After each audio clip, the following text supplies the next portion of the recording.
Greetings, Earthlings, and welcome back to Watchcastage. What is the thing that pretty much every watch channel says?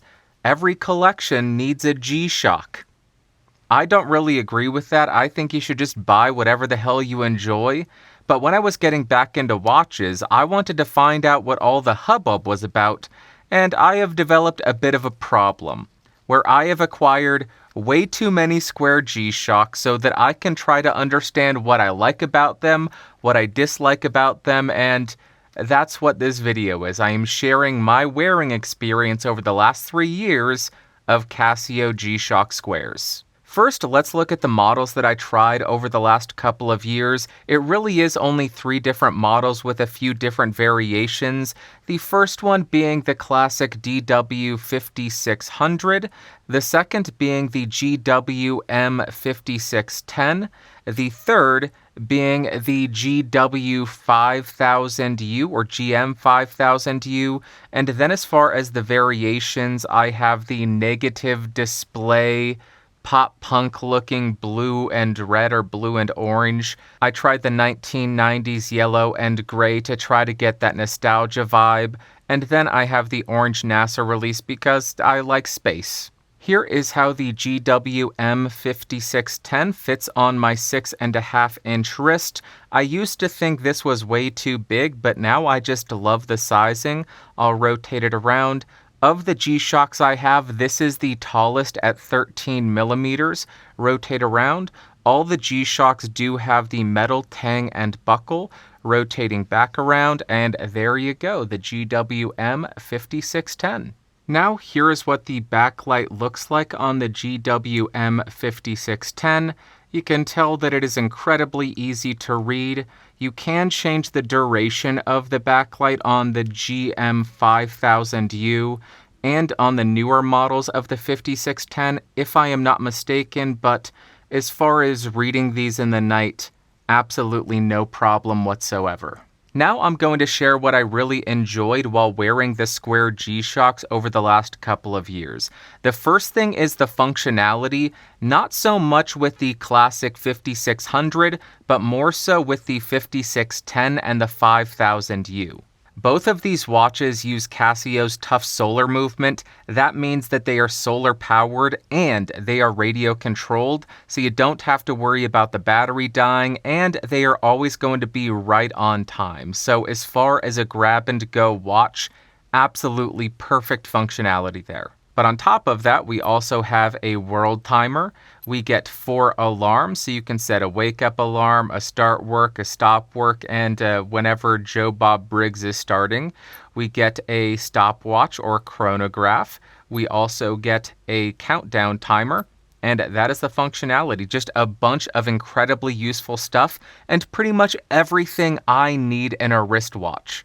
If this was all offered in a mechanical watch, it would be perfect, but that would be a ridiculously expensive watch. I also really liked the main selling point of a G-Shock being that it is durable. I can put this on my wrist, I can throw it off of my desk. Probably shouldn't have done that, but I don't have to worry about it. That is something that is very freeing with a wristwatch. When you have analog watches or mechanical watches, you're gonna baby them a bit more.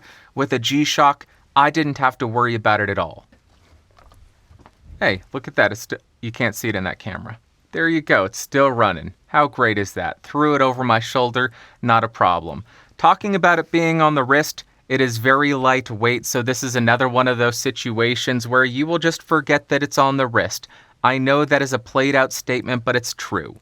I also like how legible the G-Shocks are. I can glance down and know exactly what time it is, day or night. On that note, I love the backlight on these because you can read it at night. You don't have that F91 terrible backlight. You don't have Lume that will fade. You just have a light that when you hit the button, you can read the time. Also, the vibes of the classic 5600 just put a smile on my face. It's that dial design, the colors, the simplicity. It takes me back to the 80s and the 90s, and it's kind of like a form of time travel, and that just makes me smile. It makes me happy. I just wish we had that same look with the functionality of the 5000U because the look of the 5600, in my opinion, is the best, but the functionality of the 5000U is the best.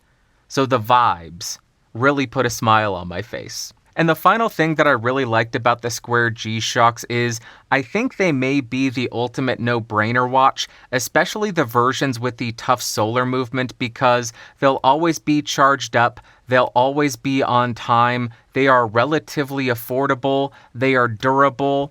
As I already mentioned, if you're wearing a mechanical watch, you're going to want to be careful with it because if you hit it too hard, you'll end up with a big service cost. If it's an expensive watch, you may be concerned about losing it, getting it stolen. But with a G-Shock, it keeps perfect time. It's always charged up.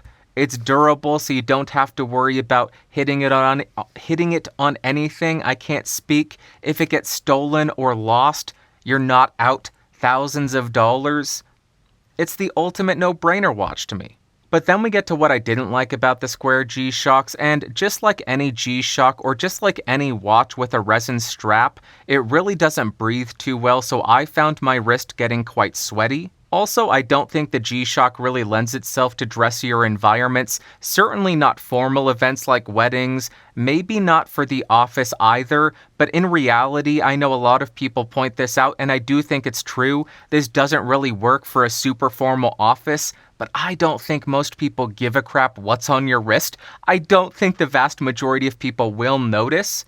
I just don't like wearing this with a dress shirt because it doesn't really fit under the cuff that well, and it just kind of clashes to me. Then to get super duper subjective, the Square that I like the look of the most doesn't have the functionality or the movement that I want. The 5600, in my opinion, is the best looking. The 5000U has the best movement in it, but the 5000U, in my opinion, is the worst looking. Mash these two together, give me the 5000U movement with the exact same bezel and exact same dial as the 5600, I would be the happiest camper, happiest G-Shock fan in the world. And the final thing that I disliked only applies to one model that I have here, and that is the negative display. I find these displays so incredibly difficult to read, but I wanted to give it a shot. And being that I wear these watches to tell me the time, I should be able to look down and tell the time and not have to do a wrist roll just to catch the light at exactly the right angle to tell the time. So because I found it so hard to read, I didn't wear this watch much, even though I love the color scheme because it looks like a pop punk kid watch. And I am a pop punk kid, so I wanted to love this thing, but I can't tell the time, so I couldn't wear it. Now that I took my water break, let's come up with a conclusion. The G-Shock Square is a watch that I fought against way too heavily, but I bought it because everybody said every watch collection needs a Square G-Shock. And when I started wearing it, I thought it was too big for my wrist. I hated the look, not my style. But I loved the functionality. The functionality of the 5610 won me over. That's why I threw it on my wrist. Not because of the look, not because of the fit, because of what it did. And over the months and years of wearing the 5610, it grew on me. I don't mean literally, it's not as though it fused to my wrist and it became an extension of me, but I started to love the size. I started to love the look. And the functionality was still perfect. And I really do think, if I was wearing a watch solely for the functionality, the 5610 or the 5000U, that's the 5000U. This is the only watch that I actually need. Because it does everything that I need and it goes above and beyond. It's durable, it's relatively affordable, it's always charged, it's always on time.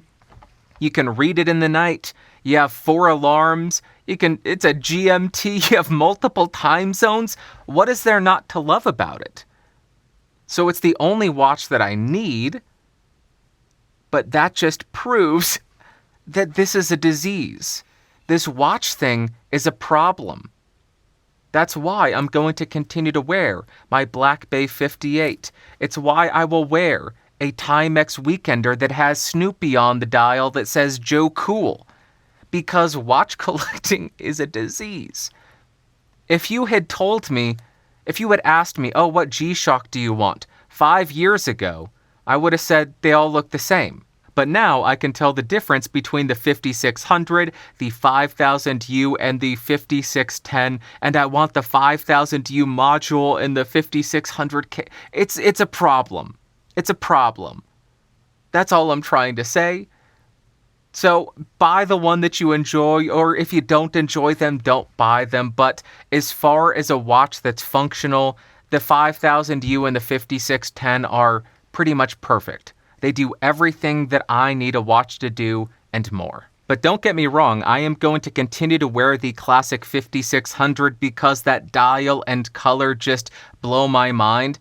If you want a life hack, get the classic 5600 and then buy Drakkar Noir, and then it is legitimately a time machine. You will be in 1984, 1986, 1988.